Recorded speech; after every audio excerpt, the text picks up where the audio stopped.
하나님 말씀 이제 나누겠습니다. 하나님 말씀은 사도행전 25장 1절에서부터 3절까지 말씀, 두 종류의 사람으로 제목으로 말씀을 나누도록 하겠습니다. 사도행전 25장 1절서부터 3절까지 말씀을 제가 먼저 받들어 봉독을 하겠습니다. 베스도가 도임한 지 3일 후에 가이사랴에서 예루살렘으로 올라가니 대제사장들과 유대인 중 높은 사람들이 바울을 고소할세 베스도의 호의로 바울을 예루살렘으로 옮겨 보내기를 청하니 이는 길에 매복하였다가 그를 죽이고자 함이러라. 아멘. 네, 사도행전 말씀을 계속 나누고 있는데 오늘은 25장 말씀입니다. 지금 사도 바울이 가이사랴라는 곳에서 이제 감옥에 갇혀 있습니다. 그곳에 있는 동안에 사도 바울은 이제 세 번의 재판을 받는데 사도행전 24장 지난주에 24장에서는 벨렉스 총독에 의해서 이제 재판을 받고 오늘 25장은 베스도 총독의 재판을 받고 그다음에 26장에는 아그리빠 왕 앞에서 재판을 받는 모습이 나옵니다. 사도행전 24장 지난주에 우리가 살펴봤던 이 벨렉스 총독에게 재판을 받을 때 가이사라는 곳이 총독이 있는 곳이에요. 행정적인 수도가 될 수 있는데 그곳에서 사도 바울이 재판을 받을 때 이제 유예가 돼요. 보류가 되는 거예요. 이 벨렉스라는 사람은 참 나쁜 사람이에요. 왜냐하면 이 사람은 굉장히 포악하기도 하고 유대인들을 아주 강압적으로 군사력을 가지고 지배하려고 했었고 또 성공지향적인 사람인데 이 사도 바울이 아무런 죄가 없다는 것을 알면서도 판결을 안 내리는 거예요. 그냥 가만두는 거예요. 자기의 입지를 생각해서. 그래서 이제 사도행전 24장과 오늘 본문 25장 사이에는 2년이라는 시간이 흐르는 거예요. 그러니까 미결 상태에서 이제 사도 바울이 가이사랴 감옥에 있는 거예요. 그러다가 이제 총독이 바뀝니다. 아까 말씀드린 이 벨렉스 총독에서 베스도라는 총독으로 바뀌는 거예요. 바뀌었지만 사도 바울은 계속 지금 감옥에 있는 겁니다. 2년이라는 동안을 무죄도 아니고 유죄도 아니고 그냥 감옥 안에 있는 거예요. 바울이 누구예요? 굉장히 이 사람은 활동적인 사람이에요. 물불 안 가리고 복음을 위하여서 막 전도하고 하던 사람인데 아무것도 안 하고 감옥 안에 갇혀 있으니까 얼마나 답답하겠어요. 막연하고.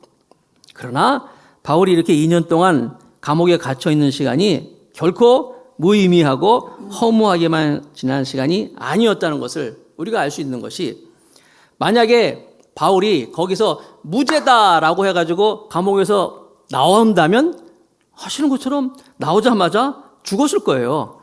왜냐하면 40여 명의 사람이 바울을 죽이지 않으면 막 먹지도 않고 마시지도 않겠다는 사람이 여전히 있었기 때문에 여전히 오늘 이제 25장에도 보면 알겠지만 그 사람들은 2년이 지났는데도 아직 그대로 있는 거예요. 바뀐 게 없었어요. 그래서 바울이 감옥 안에 있는 동안은 그가 비록 군사력이었지만 죽음으로부터 보호를 받고 있었구나라는 것을 알 수 있는 것이고 또 2년이라는 기간에 또 한 가지는 하나님이 바울에게 안식을 허락하셨어요. 제가 말씀드린 것처럼 바울은 예수님을 만난 이후로 정말 마치 투쟁을 하듯이 일사천리로 막 달려온 사람이에요. 쉬지 않고 1차 전도여행 가지요. 또 2차 전도여행, 물론 1차 전도여행과 2차 전도여행 사이에 쉬는 시간이 있었지만 그것도 많은 시간이 아니었어요. 전도여행 다니면서 아시는 것처럼 도래도 맞고 강의 위험, 도적의 위험, 죽을 뻔한 거 여러 가지 별의별 고생을 다 하면서도 쉬지 않고 계속해서 달려온 사람이 이 사도 바울이었어요. 하나님께서는 억지로라도 강제로라도 그를 2년 동안 쉬게 한 거예요. 어디서? 감옥 안에서. 감옥에서 그를 쉬게 하셨어요. 그래서 우리가 감옥이라고 해서 꼭 다 나쁜 것만은 아니에요. 하나님께서는 감옥을 통하여서 바울에게 안식을 허락했다는 것을 알 수 있는 거예요. 그래서 여러분 꼭 쉰다는 것이 어려움이 꼭 다 나쁜 건 아니에요. 하나님의 손길은 어떻게 있는지 모르니까.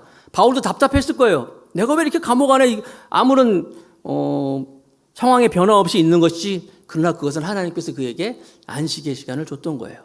지난번에 우리가 살펴본 것처럼 감옥에 갇혔지만 자유롭게 그랬잖아요. 자유를 줬다 그랬어요.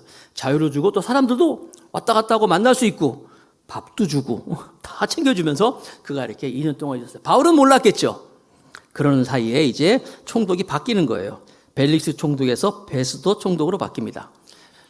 이 요세푸스라는 사람의 그 기록에 의하면 이 벨릭스 총독이 굉장히 아까 말씀드린 것처럼 좀 포악했대요. 그리고 유대인들을 군사력으로 좀 이렇게 막 어렵게 하고 그래서 많은 이 요즘 얘기하면 민원이 막 올라갔대요. 이 벨릭스 이 총독 때문에 로마와 우리 유대 민족이 어려움이 많다. 막 이런 민원들이 많이 있었나 봐요. 아무튼 로마 본청에서부터 이제 벨릭스가 소환이 되고 베스도라는 총독이 이제 부임을 하는 거예요. 아무래도 유대인들에게 유화적인 생각을 하기 위해서 좀 친유대적인 삶을 보냈겠죠. 보면 알아요. 이 베스토가 그래가지고 유대에 와서 어떻게 했는지를 보면 우리는 알 수 있는 것이 오늘 본문인데 사도행전 25장 1절에서 3절까지의 말씀 다시 한번 말씀으로 들어가면서 봅니다. 베스도가 도임한 지 3일 후에 가이사라에서 예루살렘으로 올라가니 여기서 보세요.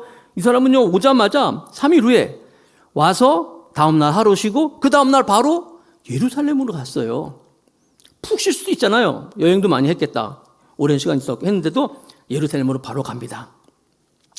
예루살렘 가서도 또 뭐냐면 유대 지도자를 또 만나는 거예요. 대제사장들과 유대인 중 높은 사람들이 바울을 고소할세.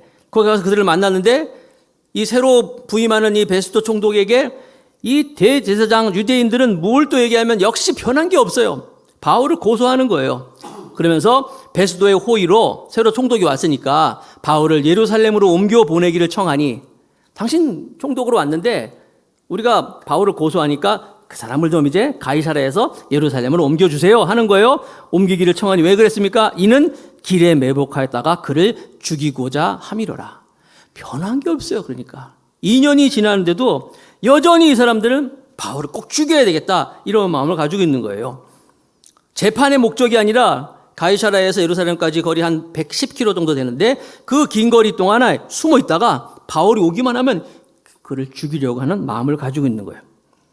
베스도도 역시 정치인입니다. 그래서 정치적인 입장에서 유대인들의 마음을 사야 되는 거예요. 지금 환심을 얻기 위해서 그들의 말을 들어주려고 하는데 계속해서 보겠습니다. 4절부터 5절 사도행전 25장 4절부터 5절 베스도가 대답하여 바울이 가이사라에 구류된 것과 잡혀있는 것과 또 자기도 미국에 떠나갈 것을 말하고 나도 곧 이제 가이사라 가긴 갈 건데 또 가로되 너희 중 유력한 자들이 나와 함께 내려가서 같이 가자는 거예요. 가이사라에 같이 가서 그 사람에게 만일 옳지 아니하는 일이 있거든 송사하라 하니라. 그래? 그러면 나랑 같이 나도 이제 곧 가이사라로 다시 돌아갈 건데 같이 가서 송사하세요. 고소하세요. 그럼 죄가 있으면 예루살렘으로 데려오겠습니다라고 그들의 말을 들어주는 거예요. 근데 문제는 뭐예요? 벨렉스도 그랬지만 바울에게서 죄가 없는 거예요. 율법이라든지 로마법이라든지 뭐 가이사라에 의하든지 어떤 거로도 이 죄가 안 나오는 게 문제겠죠. 그게 이제 6절 7절입니다. 사도행전 25장 6절 7절 같이 한번 읽어봅시다. 같이 시작. 베스도가 그들 가운데서 8일 혹 10일을 지낸 후 가이사랴로 내려가서 이튿날 재판 자리에 앉고 바울을 데려오려 하멍하니 그가 나오매 예루살렘에서 내려온 유대인들이 둘러서서 여러 가지 중대한 사건으로 송사하되 능히 증명하지 못하니라. 문제는 이거예요. 유대인들의 마음을 좀 사서 그들의 마음대로 하려고 하는데 뭐 여러 가지로 뭐 고소를 하는데 이게 뭐 증거도 없고 뭐 아무런 것도 없는 거예요. 잘못한 게 없다는 거예요. 여기 로마의 법이었나 뭐 가이사라에게서나 뭐 율법적으로나 송사할 만한 내용이 없는 거예요. 더군다나 바울의 대답을 한번 보십시오. 사도행전 25장 8절의 말씀입니다. 같이 읽읍시다. 또 시작. 바울이 변명하여 가로되 유대인의 율법이나 성전이나 가이사라에게나 내가 도무지 죄를 범하지 아니하였노라 하니. 바울도 그러는 거예요. 내가 무슨 죄가 있느냐? 근데 가이사에게 잘못했냐? 성전에 잘못됐냐? 유대인의 율법이 잘못했냐? 단지 유대인들이 뭐라고 고소를 하는데 거기에 대한 아무런 잘못이 없다. 베스도의 고민이 여기 있는 거예요. 이 사람들은 바울을 죽이려고 위해서 죄를 막 얘기하는데 그 죄의 증거가 없는 거예요. 그 죄거리도 아닌 것이고. 그러나 이 정치적으로 이 베스도는 지금 딜레마에 빠져야 돼요. 이 사람을 내어주자니 로마 시민권을 가지고 있는 사람이기 때문에 그러지도 못하고 아무런 무고한 사람을 내가 내놓아서 이 사람에게 뭐 해를 행하면 안 될 것이고, 그렇다고 해서 유대인들의 말을 들어주고, 그거죠. 그 풀어줄 수도 없는 거고, 이게 딜레마라 그러잖아요. 이러지도 못하고 저러지도 못하고, 이거 선택해도 안 되고 저거 선택해도 안 하고.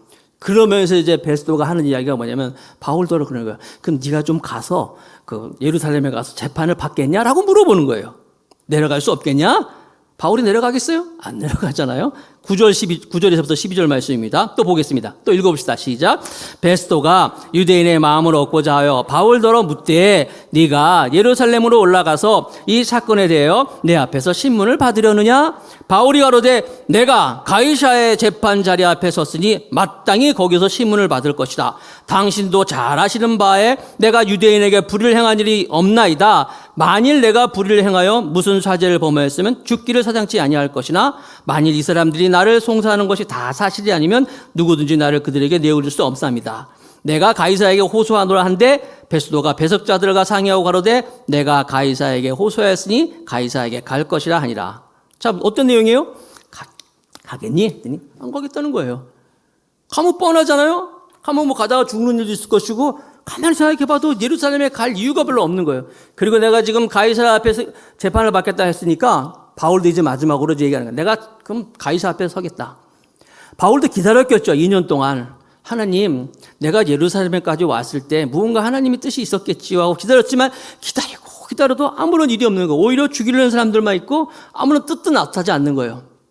하나님은 또 바울에게 말씀하셨잖아요. 네가 두려워하지 말라 말씀하시고 네가 로마에 가리라 말씀하셨어요. 바울이 결단한 거예요. 차라리 여기 있느니 내가 그러면 가이사 앞에 가겠습니다. 그러자 오늘 본문에 보니까 결판이 났는데 어떻게 났냐면 베스도가 마지막 절에 보니까 배석자들과 상의하고 가로되 내가 가이사에게 호소하였으니 가이사에게 갈 것이라 하니라. 보세요. 그래. 그러면 네가 가이사 앞에 쓰겠다고 했으니까 네 말대로 너를 가이사 앞에 쓰게 하겠다. 무슨 얘기예요? 로마로 보내겠다라고 말하는 거예요. 이제 더 이상 사법권이 어떻게 할 수 없어요. 유대인도 어떻게 못해요? 베스도도 이제 못해요.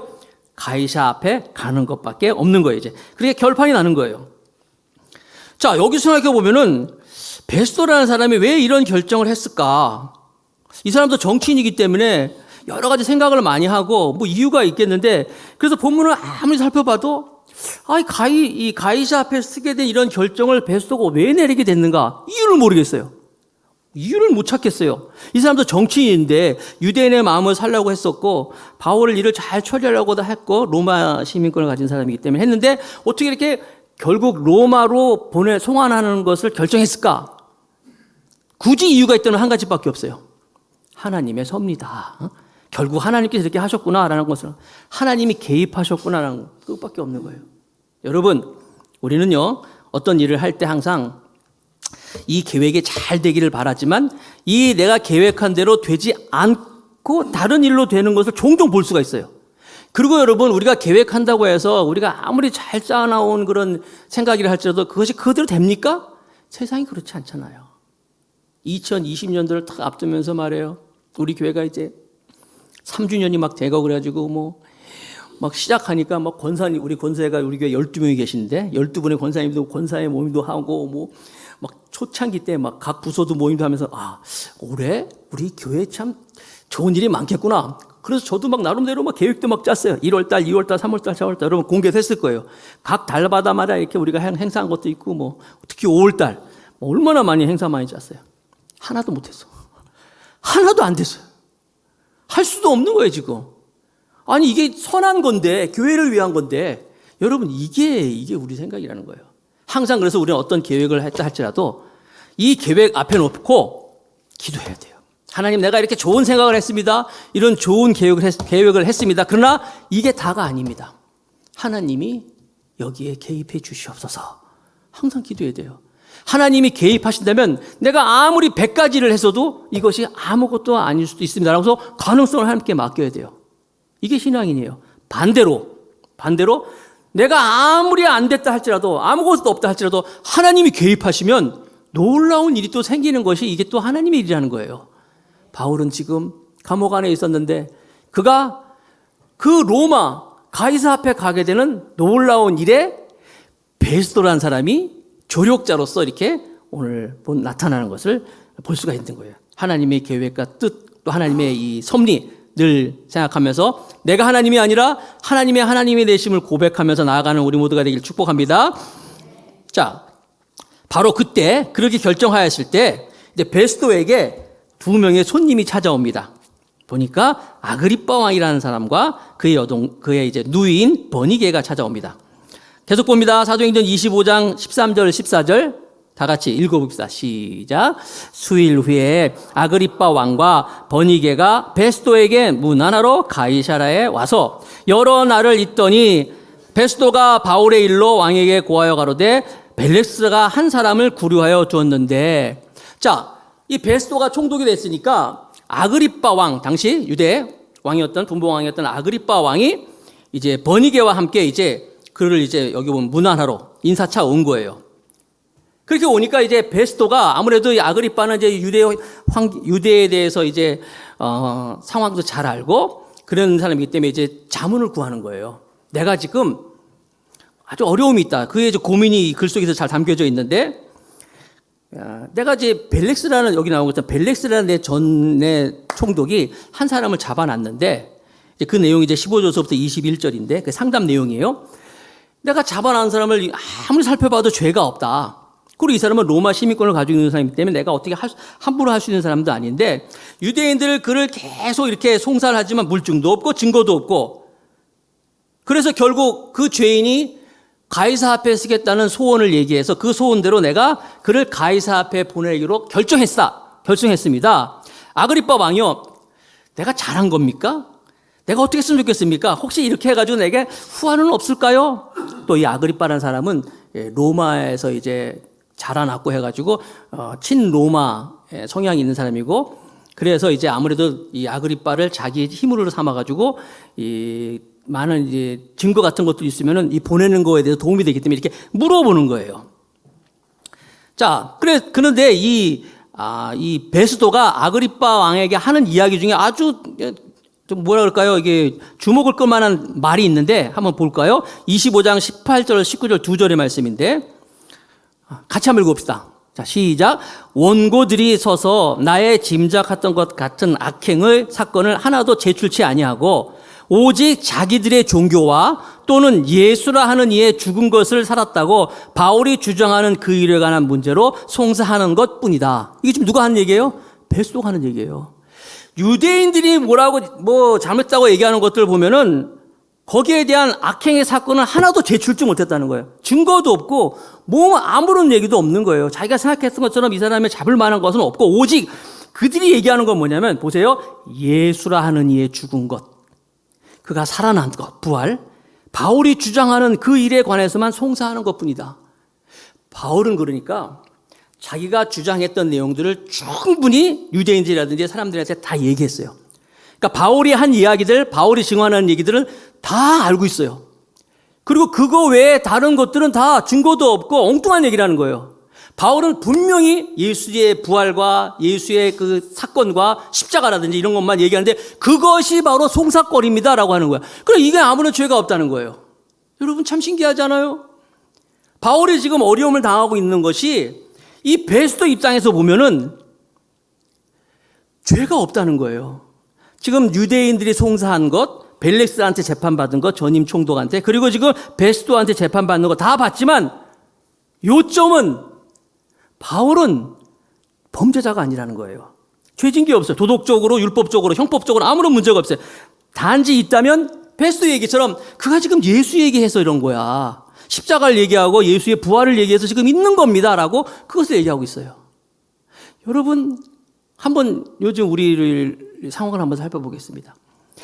우리도요 살다 보면 어려움을 당할 때가 있어요. 힘든 일을 당할 때가 있어요. 여러분 그리스도인들하고 크리스찬이라고 감옥에 안 갑니까? 크리스찬도 감옥에 많이 갑니다. 그러나 여러분 가만히 볼 때 요즘에 큰 사건 같은 거 빵빵빵 터지고 보면요, 그 사람들 중심에 보면 역시 크리스찬이 있어요. 근데 그 사람들이 왜 그렇게 감옥에 갑니까? 그 사람들이 왜 이렇게 잘못을 지적받나요? 자기 죄 때문이에요. 자기 욕심 때문에. 더 많이 갖기 위해서, 자기 명예를 위해서, 더 소유하기 위해서, 그래서 감옥에 가고 사람들한테 죄를 지적받지, 그 사람이 예수님 때문에. 예수님의 부활을 얘기해서 신앙 때문에, 믿음 때문에 감옥 가는 사람 찾아볼 수가 없어요. 그럼 우리도 마찬가지예요. 저와 여러분들도 내가 지금 고난 당하는 게 있다면 그것이 과연 예수님 때문인가? 예수님 얘기해서, 십자가를 얘기해서 내 신앙 때문에 내가 지금 어려움을 당하고 있는가? 그러면 바울 같은 사람이겠죠. 바울은요, 자기가 행한 일로 인해 가지고 지금 어려움 당하는 건 하나도 없어요. 자기가 저지른 일로 당해 가지고 자기의 잘못으로 어려움 당하는 건 하나도 없어요. 전부가 다 예수님 때문에. 예수님 얘기하고, 예수님 부활하고, 부활을 얘기하고 증언했기 때문에 지금 고난을 당하고 있는 거예요. 그렇다면 저와 여러분도 마찬가지 아니겠어요? 아, 예수님 때문에 내가 당하는 고난이 있는가? 나 때문에 당하는 고난은 아닌가? 내 욕심 때문에 내가 더 가지려고 다른 사람을 속이고, 내가 더 가지려고 다른 사람을 해하고 빼앗고, 그래서 내가 고난 당하는 아닌가? 한번 생각해 볼 수 있는 거. 오늘 설교 제목이 두 종류의 사람이잖아요. 어쨌거나 저와 여러분들이 항상 내가 양심대로 살고 있는가, 부끄러움은 없는가 항상 생각하면서 말씀 앞에 바로 설 수 있는 우리 모두가 되길 축복하겠습니다. 자, 중요한 건, 그런데 그렇게 베스도가 이렇게 상담을 얘기했지만 아그리빠 왕은 베스도가 얘기하는 그 재판에 대해서는 관심이 별로 없어요. 그러면서 하는 얘기가 사도행전 25장 22절, 아그리빠가 베스도더로 이르되 나도 이 사람의 말을 듣고자 하노라. 바울을 보겠다는 거예요. 베스도가 가로되 내일 들으시리이다 하더라. 아그리빠의 관심은 그 재판에 관심이 없고, 베스도가 얘기하는 그 예수를 얘기했다는 그 바울, 그 사람에 대해서 관심을 갖고 있는 거예요. 나도 그 사람 한번 보고 싶다. 왜 그랬냐면 이 아그리빠 왕도 속사정이 있는 거예요. 말 못할 이야기가 있는데, 이 아그리빠 왕의 가문이 문제가 있어요. 가문이. 자, 보세요. 지금 아그리빠 왕이라는 사람은 헤롯 아그리빠 2세입니다. 잘 들으세요. 헤롯 아그리빠 2세예요. 그의 아버지는 아그리빠 1세예요. 그의 아버지 아그리빠 1세가 누구예요? 야고보 사도의 목을 쳤던 사람이에요. 그렇죠? 그리고 베드로를 감옥에 갇혔던, 사도행전 앞에 나와 있는 그 사람이 아그리빠 1세 아버지예요. 그리고 이 헤롯 아그리빠 2세의 가문이 어떤 사람이냐면 그의 증조부가, 그러니까 할아버지의 아버지 증조부가 그 유명한 헤롯 대왕이에요. 헤롯 대왕이 누구예요? 예수님이 태어났다는 이야기를 듣고 2살 미만의 아이들을 전부 다 죽였던 그 부악한 그 왕이 이 아그리빠의 증조부야. 그리고 그 증조부 헤롯의 아들이 있는데 그 아들이 바로 헤롯 안티파스라는 사람이에요. 다 헤롯이야 이름이다. 헤롯 안티파스, 여러분 그 계집아의 충 때문에 세례 요한의 목을 쳤던 그 왕 있죠. 헤롯 안티파스. 이 사람이 할아버지 뻘이에요. 할아버지 그 계열. 할아버지 계열. 그리고 예수님이 십자가에 못 박힐 때 아시는 것처럼 예수님을 막 조롱하고 신문하고 결국 빌라도에 넘겼던 사람이 이 할아버지 때에 있는 헤롯 안티파스. 그리고 그쪽 걔는 아니지만 이제 같은 헤롯 왕이 부인이 굉장히 많았어요. 그 다른 부인에 의해서 이제 그 헤롯 안티파스 그 아버지 헤롯 여기 아그리빠 1세가 나오고, 그리고 그 아들 헤롯 아그리빠 2세가 지금 있는 거예요. 그러니까 아버지 때 야고보 막 죽이고, 할아버지 때 예수님도 막 조롱하고 세례요한도 죽이고, 그 증조부는 예수님 태어날 때 애들 막 죽이고, 철저하게 이 헤롯 가문하고 예수님과의 관계가 계속 엮여 있는 거예요. 그러니까 이 헤롯 아그리빠 2세는 예수님에 대한 관심이죠. 그리고 무엇보다도 그 아버지들이, 조상들이 다 이상하게 죽였어. 비참하게 죽었어요. 자기 바로 위에 그 헤롯 아그리빠 1세 같은 경우에 충을 죽었다 했잖아요. 독충이 죽어서 아주 비참하게, 처참하게 죽었어요. 그래서 이 아그리빠 2세 이 사람은 예수에 대해서 관심이 있었어요. 바울에 대해서 관심이 있는 거예요. 보고 싶다. 그리고 함께 온 이 버니게라는 여인 있잖아요. 함께 등장한 버니게. 저도 이 버니게라는 여인에 대해서 지금 계속 찾아봤는데 참 이게 어디서는 이제 아그리빠 2세의 동생이라고 나온 것도 있고 누나라고 나온 것도 있고 이제 이게 확실히 모르겠어요. 그래서 지금 아무튼 누이는 분명해. 헤롯 아그리빠 1세가 아들 하나에 딸 둘이 있었어요. 3남매네요. 그러니까 아들 하나에 딸 둘. 아들은 바로 이 헤롯 아그리빠 2세, 이 사람이고 아그리빠 왕이고 2세고, 딸 둘이 있는데 그 큰 딸이 바로 이 버니게야. 버니게. 그리고 둘째 딸이 있는데 그 둘째 딸이 누구냐면 바로 그러니까 벨렉스 총독, 베스도 총독의 바로 전임이었던 벨렉스 총독의 아내였던 드루실라라고 사도행전 24장 24절에 나와 있어요. 자, 그러니까 그러니까 누이와 같이 온 거예요. 아그리빠와 이 버니게. 근데 이 버니게라는 여인이 아주 유명한 시대의 요부입니다. 요부. 처음에 결혼을 해요. 남편이 죽습니다. 그런데 삼춘벌 되는 칼기스하고 결혼을 했지만 발로 차요. 그리고 나중에 또 길리기아 땅의 폴레몬이라는 왕하고 또 결혼했다가 또 역시 발로 차버리고. 그리고 지금 이 아그리빠, 이 누이는 분명한데 손위 누이인지 손아래 누이인지 잘 모르겠지만 이 아그리빠하고 지금 부적절한 부도덕한 동거를 하고 있는 거예요. 그 사람들한테 많은 지탄을 받았대요. 그래서 지탄을 받아가지고 다른 사람하고 결혼했지만 다시 또 차고 다시 돌아오고 막 이런 여인이에요.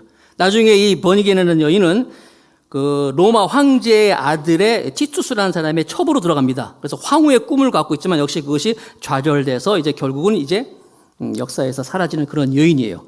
자, 이 버니게라는 사람과 아그리빠 이 두 사람이 이런 사람들이 예루살렘의 대제사장을 임명하는 임명권자이고 하나님의 성전을 관리하는 관리 책임자들이에요. 아주 이런 추악한 사람들이. 아무튼 이 사람들이 이제 바울을 보겠다라고 얘기하는 거예요. 마지막으로 해서 사도행전 25장 23절 말씀. 이튿날 아그리빠 왕과 버니게가 크게 위의를 베풀고 와서 천부장들과 성중에 높은 사람들과 함께 신문소에 들어오고 베스도의 명으로 바울을 데려오니. 한번 여러분 그림을 그려보세요. 지금 이 아그리빠 왕 버니게 여기 있는 것은 위의를 베풀고 화려한 옷을 입고 웅장한 권위 있는 복장과 또 천부장들과, 천부장 그러면 대단한데 거기다 천부장들 그랬으니까 또 얼마나 많은 장수들이 다 모여놓고 성중에 높은 사람들과 함께 다 같이 바울을 신문하는 그 자리에 들어가는 거예요. 들어오고 웅장했죠. 그들이 쭉 나타나고 그리고 베스도의 명으로 바울을 데려오니. 바울은 지금 어떤 사람이에요? 2년 동안 감옥에 갇혀서 쇠고랑에 차인 줄 어쩐지 모르지만 초라한 모습으로 이제 그 자리에 나타납니다. 상상해 보세요. 한쪽은 화려한 옷을 입고 많은 사람들에게 존경을 받고 뛰어난 정치가의 모습으로 웅장한 모습으로 탁 서 있고 한쪽은 초라한 한 죄인이 서 있는 거예요. 어쩌면 이 모습을 보면서 오늘 설교 제목처럼 두 종류의 사람을 볼 수 있는 거예요. 사랑하는 성도 여러분, 사람들이 우리를 어떻게 평가하고 있습니까? 사람들이 나를 어떻게 얘기하고 있습니까? 거기 너무 귀 기울이지 마세요. 그게 중요한 게 아니라 하나님이 나를 어떻게 평가하고 있는지, 하나님이 나를 어떻게 생각하고 있는지 거기에 여러분들이 관심을 가지시기 바랍니다. 당신 참 부자야. 당신 성공했어. 당신은 정말 VIP야. 현혹되지 마세요. 아무리 화려한 옷을 입고 많은 사람들의 인정을 받고 성공했다고 할지라도 그 속에 이 아그리빠와 버니게처럼 하나님이 기뻐할 것들이 하나도 없는 사람은 아무것도 아닌 거예요. 아무것도 아니에요. nothing이야, nothing 진짜. 그러나 비록 죄수의 몸이지만, 초라한 몸이지만 그 속에 하나님의 나라가 있고 죽음도 두려워하지 않고 하나님을 꿈꾸고 있으면서 하나님을 위해서라면 무엇인지 할 수 있는 그런 마음을 가지고 있는 이 사람이라면 하나님이 그를 인정하는 사람이라는 거예요. 즉 사람들이 얘기하는 것에 내가 결정하는 것이 아니라 내가 누구냐 하는 것이 중요한 것이고 하나님이 나를 어떻게 보느냐 하는 것이 중요하다는 거예요. 문제는 바로 그거예요. 오늘 두 사람이 있습니다. 한쪽은 웅중하게 정치적으로 화려한 옷을 입고 사람들 앞에서 군림하고 서 있는, 그러나 그 속은 아주 추악한 불륜과 죄악과 아주 욕심과 잘못된 것으로 또 그리스도를 핍박하는 그런 모습들이 있는 사람과 또 한쪽은 하나님을 꿈꾸고 있는, 하나님의 나라를 위해서 천국을 위해서 죽음도 두려워하지 않는 당당한 한 사람이 서 있는 거예요. 문제는 내가 누구냐 하는 것이겠죠. 내 안에 무엇이 있냐 하는 거예요. 오늘 말씀을 통하여서 저 여러분들이 그리스도를 위하여서, 영광의 복음을 위하여서, 예수님을 위해서라면 고난도 희생도 손해도 기뻐하면서 하나님께 인정받을 수 있는 사람으로 저 여러분들이 이 시대를 살아갈 수 있기를 주님의 이름으로 축복하겠습니다.